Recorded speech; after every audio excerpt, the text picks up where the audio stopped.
성도 여러분, 밤새 안녕히 주무셨습니까? 또 새날이 밝았습니다. 함께 찬양드리며 하나님 예배자로 나가겠습니다. 528장 예전 찬송 318자입니다. 528장 예전 찬송 318장 예수가 우리를 부르는 소리 함께 찬양드립니다.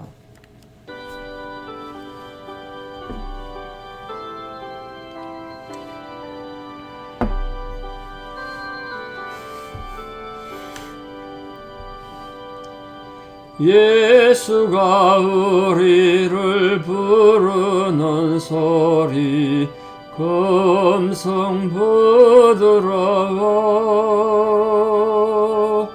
문 앞에 나와서 사면을 보며 우리를 기다리네. 오라 오라 방황치 말고 오라. 죄 있는 자들아 이리로라. 주 예수 앞에 오라. 간절히 오라고 부르실 때에 우리는 지체하랴. 주님의 은혜를 왜 안이 받고 못 들은 채 하려나. 오라 오라 방황치 말고 오라. 죄 있는 자들아 이리로라. 주 예수 앞에 오라. 세월이 살같이 빠르게 지나 쾌락이 끝이 나고 사망의 그늘이 너와 내 앞에 둘리며 가리우네. 오라 오라 방황치 말고 오라. 죄 있는 자들아 이리로라. 주 예수 앞에 오라. 우리를 위하여 예비해 두신 영원한 집이 있어. 죄 많은 세상을 떠나게 될 때 영접해 주시겠네. 오라 오라 방황치 말고 오라. 죄 있는 자들아 이리로라. 주 예수 앞에 오라. 아멘. 함께 신앙 고백 드리겠습니다. 나는 전능하신 아버지 하나님 천지의 창조주를 믿습니다. 나는 그의 유일하신 아들 우리 주 예수 그리스도를 믿습니다. 그는 성령으로 잉태되어 동정녀 마리아에게서 나시고 본디오 빌라도에게 고난을 받아 십자가에 못 박혀 죽으시고 장사된 지 사흘 만에 죽은 자 가운데서 다시 살아나셨으며 하늘에 오르시어 전능하신 아버지 하나님 우편에 앉아 계시다가 거기로부터 살아있는 자와 죽은 자를 심판하러 오십니다. 나는 성령을 믿으며 거룩한 공교회와 성도의 교제와 죄를 용서받는 것과 몸의 부활과 영생을 믿습니다. 아멘. 2022년 10월 11일 화요일 새벽입니다. 하나님 주신 말씀 사사기 9장 34절에서 49절입니다. 사사기 9장 34절에서 49절입니다. 사사기 9장 34절 49절 본문이 좀 깁니다만 새벽에 이렇게 봉독에 올리겠습니다.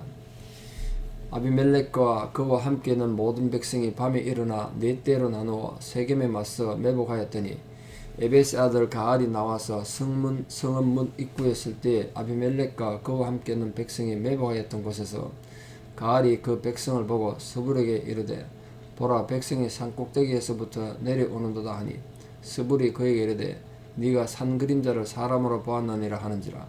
가알이 다시 말하 이르되 보라 백성이 밭 가운데를 따라 내려오고 또 한때는 먼 어님 상수리 나무 길을 따라 오는도다 하니 스불이 그에게 이르되 네가 전에 말하기를 아비멜렉이 누구이기에 우리가 그를 섬기려 하던 그 입이 이제 어디 있느냐. 이들이 네가 없이 내기던 그 백성이 아니냐.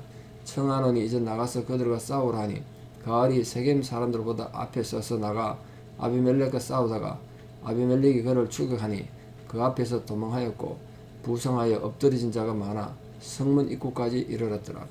아비멜렉은 아루마에 거주하고 스불은 가알과 그의 형제들을 쫓아내어 세겜에 거주하지 못하게 하더니 이튿날 백성이 밭으로 나오매 사람들이 그것을 아비멜렉에게 알리니라. 아비멜렉이 자기 백성을 세 무리로 나누어 밭에 매복시켰더니 백성이 성에서 나오는 것을 보고 일어나 그들을 치되 아비멜렉과 그때는 돌격하여 성문 입구에 서고 두 무리는 밭에 있는 자들에게 돌격하여 그들을 죽이니 아비멜렉이 그날 종일토록 그 성을 쳐서 마침내는 점령하고 거기 있는 백성을 죽이며 그 성을 헐고 소금을 뿌리니라. 세겜 망대의 모든 사람들이 이를 듣고 엘버릿 신전의 보루로 들어갔더니 세겜 망대의 모든 사람들이 모인 것이 아비멜렉에게 알려지매 아비멜렉 및 그와 함께 있는 모든 백성이 살몬산에 오르고 아비멜렉이 손에 도끼를 들고 나뭇가지를 찍어 그것을 들어 올려 자기 어깨에 메고 그와 함께 있는 백성에게 이르되 너희는 내가 행하는 것을 보라니 빨리 나와 같이 행하라 하니 모든 백성들도 각각 나무가지를 찍어서 아비멜렉을 따라 보루 위에 놓고 그것들이 얹혀 있는 보루에 불을 놓음에 세겜 망대에 있는 사람들이 다 죽었으니 남녀가 약 1000명이었더라. 아멘. 인간의 역사는 전쟁의 역사라고 할 만큼 인류 역사에 전쟁이 끊이지 않습니다. 지금도 도처에 전쟁이 계속되고 있습니다만 내전도 일어나고 그렇습니다만 이 세겜성의 이 전쟁이 사실 이거 내용에 비해서 너무 자세하게 기록이 되어 있습니다. 크게 중요한 의미가 있는 전쟁도 아니고 이스라엘 백성이 가나안 정복하던 의미 있는 전쟁도 아니고 말입니다. 서로 내전이 일어나서 이스라엘 백성들끼리 죽고 죽이는 비극 전쟁인데 왜 이렇게 자세하게 기록해 놨는가. 아주 세세하게 기록해 놨습니다. 도끼로 나무 찍은 것까지 다 기록해 놨지 않습니까? 이유는 이 전쟁의 목적이 하나님의 심판이었기 때문입니다. 하나님의 심판. 하나님의 심판이었기 때문에 후세 사람들에게 경고를 주기 위해서 아주 이렇게 자세하게 기록해 놨습니다. 이 세겜성은 3차에 걸친 전쟁으로 인해서 아비멜렉의 작전을 해서 토벌돼서 수많은 거민들이 살육당하고 정복당했습니다. 1차전은 가알과 함께한 발란군의 주도 세력이 격파되죠. 이 가알이 사람이 좀 아주 충동적이고 그러나 지혜롭지 못했던 사람 같아요. 가알이 지금 아비멜렉의 반란을 일으켰는데요. 아비멜렉에게 배신하고 아비멜렉이 누군데 우리가 그를 섬기겠느냐 아마 그랬단 말이에요. 아마도 아비멜렉의 이 정치에 대해서 왕이 된 이 아비멜렉이 정치를 잘 못하고 악행을 하니까 사람들 선동했겠죠. 그러면 준비를 좀 잘 하든지 당연히 자기 토벌 다 하러 올 건 알 텐데 이게 준비가 전혀 안 됐던 것 같아요. 적이 쳐들어오는데도 이게 적이 온다는 거 보고도 옆에서 그거 아니다 말이야. 네 나무 그림자 봤다. 그러니까 그냥 넘어가는 거 보세요. 전쟁 준비가 얼마나 안 됐는가. 결국은 전쟁에 비참하게 졌지 않습니까? 두 번째는 이 세겜성에서 쫓겨난 이 주민들이 밭으로 나왔다고 되어 있습니다. 2차 토벌에서 세겜에서 나온 주민들을 아주 몰살시켰죠. 그 나머지 세겜 사람들이 세겜 망대로 도망갔는데, 그 망대에다 여기 보시다시피 아비멜렉이 도끼로 나무를 찍어서 그 망대에 놓았다. 자기 부하들부터 시켰다는 거예요. 그 무슨 말인지 아시겠죠? 망대가 이렇게 있으면 옆에다 나무를 쭉 돌려서 거기다 불을 지른 거예요. 그럼 뭐 안에서 다 타 죽겠죠. 그 남녀가 약 1000명이 타 죽었다. 그렇게 해서 이제 세겜성이 무너지고 아비멜렉에 정복당했습니다. 다시 말씀드립니다. 이건 그냥 단순한 내전이나 전쟁이 아니라 하나님의 심판이었습니다. 이 무지한 피를 흘린 세겜 거민들의 죄악이 이 요담이 예언한 것처럼 아비멜렉의 칼날을 통해서 심판받은 겁니다. 이 참 놀랍지 않습니까? 제가 아비멜렉 자체가 기드온의 아들 68명 쳐 죽이고 나라가 혼란스러운 것 자체가 하나님의 징계라 그랬습니다. 다른 민족에 의해서 지금 이스라엘이 어른다는 것이 아니라 내전에 의해서 이렇게 고통당하는 그런 어려움이 있습니다. 뭐 내전 안에 사사기에 몇 번 기록되어 있습니다만 아주 비참한 내전이 일어난 거죠. 하나님 심판이었다. 물론 아비멜렉도 나중에 하나님 앞에 징계를 받습니다만, 아비멜렉이 세겜성을 헐고 소금을 뿌렸다고 되어 있습니다. 소금을 뿌렸어요. 왜 소금 뿌렸겠습니까? 이유가 뭘까요?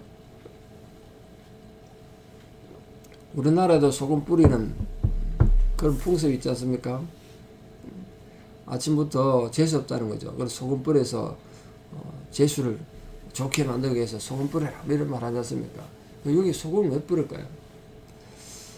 이 소금이란 용어는 성경에 여러 번 등장합니다만 불모지나 폐허를 가리킬 때 소금을 썼습니다. 욥기도 나오고 시편도 나오고 예레미야나 스바냐나 등등 등장합니다. 소금이 폐허를 뜻해요. 이런 의미에서 정복한 땅에 소금을 뿌리는 관리가 생겼는데, 이유가 뭐냐면 이 땅이, 이 성이 영원히 폐허로 있어라 이런 뜻이죠. 다시는 회복되지 마라 이런 뜻으로 소금을 뿌렸습니다. 우리 한국에 소금 뿌리는 건 또 의미가 조금 다르겠습니다만, 소금을 뿌린 행위는 결국 세겜성이 영원히 폐허로 남아있기를 바라는 아비멜렉의 저주죠. 얼마나 미웠으면 소금을 다 뿌렸겠어요. 그거 다 자기 민족인데. 이 아비멜렉이 인격으로 굉장히 사람이 포악하고 못된 인간인 걸 알 수 있죠. 그러니까 자기 배달 형제 68명을 다 처형해서 죽였겠죠. 그래도 미우나 고우나 자기 같은 민족이고 같은 나라인데 화해라고 잘 살아야지. 뭐 그렇게 저주를 퍼부었습니다. 그런 저주가 뭐 이루어지겠습니까? 후일에 나중에 남북 나라가 쪼개졌을 때 이스라엘 왕 여로보암이, 이스라엘 초대왕입니다. 북왕국 이스라엘 초대왕 여로보암이 세겜성을 다시 건축해서 우상의 중심지, 종교 중심지로 만들었습니다. 거기다가 황금 송아지 갖다 놔놓고 백성들이 예루살렘에 가서 제사 안 드려도 된다. 여기서 제사 드리면 된다. 그렇게 해서 북왕국 이스라엘의 우상 숭배가 시작된 땅, 이 세겜입니다. 세겜. 정말 그 하나님의 때가 돼가지고 하나님께서 세겜족에게 이렇게 심각한 심판을 가한 징벌의 내용을 보셨습니다. 하나님께서 그 징벌을 이루기 위해서 먼저 분열이 일어나게 했습니다. 분열이. 아비멜렉과 세겜족 간의 분열. 가을이 아비멜렉에서 반역해서 일어난 걸로 되어 있습니다만, 그 분열이 일어났죠. 그 결과 가을을 주축으로 한 세겜족하고 이제 여로보암 편을 든 서부를 중심으로 한 아비멜렉군 간에 전쟁이 벌어진 거죠. 그래서 이미 말씀드린 것처럼 3번에 걸친 치열한 전투 끝에 세겜 족속들이 아주 도륙당하는, 몰살당하는 그런 내용입니다. 자, 이 본문에서처럼 세겜 사람들이 아비멜렉에 대항해서 싸우게 된 이유는 자세히 본문에 언급되어 있지 않습니다만, 앞에서 본 말씀처럼 왜 가알이 아비멜렉에게 반역을 일으켰는가? 이유는 아비멜렉의 이 독재 정권, 압제 때문인 것 같습니다. 아비멜렉이 형제 쳐죽이고 왕이 됐으면 정치라도 잘했으면 좋겠는데, 그런 마음으로 왕이 됐는데 올바로 정치하겠습니까? 그러니까 거기에 대해서 이제 반발을 심으로 군사 쿠데타 일으킨 거죠, 가알이. 어쨌든 이 모든 사건은 아비멜렉을 도와준, 아비멜렉의 그 형제를 쳐 죽이는 정말 이 사악한 짓을 세겜족이 도와줬지 않습니까? 같은 민족이라고. 근데 그 죄에 대한 하나님의 보응이었습니다. 요담이 그렇게 우화를 지어가지고 경고했지 않습니까? 근데 그게 이제 이루어진 거죠. 결국 이 본문에 우리 길게 본 이 전쟁은 아비멜렉과 세겜족 간 같은 친족인데 그게 일어난 내분이고 갈등이고 전쟁이고 살육입니다. 이건 인간의 탐욕스러운 이기주의로 인해 가지고 세워진 것이 그들의 왕국, 그들의 나라가 얼마나 허무한 것인가, 어떤 것인가 보여줍니다. 얼마나 허무합니까? 그렇게 세워진 나라가 뭐 오래 가지도 못하고 그렇게 세겜이 몰락될 줄 어떻게 알았겠어요? 아비멜렉은 자신의 이기적인 이 욕구를 충족시키기 위해서 온갖 악을 다 행했지 않습니까? 형제 쳐 죽이고 왕이 됐습니다만 하나님께서 그와 대적하시니까, 하나님께서 그에게 전쟁을 선포하시니까 그가 쌓아올린 모든 것이 허물어졌어요. 이 세겜성이 사실 아비멜렉의 정치적 발판인데 그게 이제 내진이 나서 다 무너진 거 아닙니까? 뭐 그때나 지금이나 마찬가지입니다만 지금은 우리 살아가는 삶에 황금만능주의가 세상을 뒤덮은 지 오래됐습니다. 그리고 사람들이 참 이기적이다 이런 생각이 많이 들어요. 옛날보다는 굉장히 이기주의가 팽배했죠. 그 현대 사회를 지금 두 가지로 요약하자면 황금만능주의와 이기주의 뭐 그래 되지 않을까 싶습니다. 뭐 과학이 아무리 발달하고 사람은 아무리 편해져도 뭐 그런 문제 속에 우리가 살아갑니다. 그래서 우리 신앙인들이 신앙을 잘 지키고 살기가 참 어렵죠. 많은 사람들이 자신의 이익을 위해서라면 수단과 방법을 가리지 않습니다. 뭐 뉴스에 나오는 거 보십시오. 온갖 사기꾼들, 뭐 악을 행하는 인간들, 또 자기 욕망을 위해서 자기 민족을 죽이고 뭐 그런 일들이 많이 뉴스에 나오지 않습니까? 또한 인간들 개개인은 자신들이 세우는 이 세상 장막집, 언젠가 없어질 이 세상의 장막집을 너무 의지하고 그것만 생각한다. 상징적인 거죠. 자기 재능, 자기 업적 뭐 이런 것만 생각하는 거죠. 이 자신이 세워놓은 이 세상의 장막이 너무 튼튼해 보이고 결코 안 무너질 거라고 생각하는 거예요. 그러나 성도들은 하나님의 가르침을 깊이 깨달은 성도들은 이 세상의 장막집은 때가 되면 반드시 썩는다. 그러나 예수님께서 우리를 위해서 예배해 주신 그 영원한 장막, 저 하늘에 있는 장막은 영원히 무너지지 않고 우리 언젠가 거기로 돌아간다. 그걸 깨닫고 우리 살아야 되지 않겠습니까? 그러니까 우리가 이 세상의 장막을 벗고 저 영원한 나라로 갈 때는 정말 이 세상에서 악의 다툼하고 밤잠 자지 않으면서 애써 모아두었던 거, 이 세상의 모든 것이 정말 한낱 헛된 것 뿐이지 않겠습니까? 그래서 우리는 모두는 이 세상을 사는 동안 물질적이고 일시적인 것에 정신을 빼앗기지 말고, 아비멜렉이 이루어놓은 거 보십시오. 한순간에 다 무너지지 않습니까? 자기가 열심히 칼을 휘둘렀는데 결국은 자기 정치의 근거, 모든 욕망의 근거를 다 무너뜨린 거죠. 그러니까 그런 일시적인 것에 정신을 빼앗기지 말고 우리 성도님들은 영원한 것, 또 영적인 것, 저 하늘나라 천국의 것을 소유하는데 마음을 쏟고 오늘도 하나님의 백성으로서 거룩하게 살아가며 하나님이 예배하신 하늘의 복과 또 이 상의 땅의 신령한 복을 받아 누려서 위대한 승리를 이루는 하나님의 충성된 일꾼들 다 되시기를 진심으로 축원합니다. 기도드리겠습니다. 아버지 하나님, 은혜와 사랑을 감사합니다. 인생은 고난의 연속이고 갈등과 위기가 없을 수 없습니다만 하나님을 섬기고 사랑하는 백성으로서 그 모든 고난과 갈등을 하나님의 뜻과 하나님의 계획에 의해서 해결해 나가는 지혜로운 백성들 되게 도와주시옵소서. 오늘 아비멜렉은 자신의 욕망으로 세운 왕국을 자기 스스로 허무는 어리석음을 보았습니다. 가알이라는 사람은 아무런 실력도 없으면서 입으로만 반란을 꿈꾸다가 비참하게 죽임을 당했습니다. 우리 모두가 하나님 앞에 참 뱀처럼 지혜롭고 비둘기처럼 순결한 그런 하나님 백성 주의 제자로 살아가는 은혜가 있게 하여 주시옵소서. 오늘도 병상에서 하나님 은혜를 구하는 사랑 성도님들 그 병상에 찾아가 주시고, 오래된 노안으로 참 마음이 위축되고 낙심한 우리 어르신들의 심령에 아버지 하나님께서 직접 찾아가 주셔서 내가 너를 사랑한다고 격려하시고 위로하여 주시옵소서.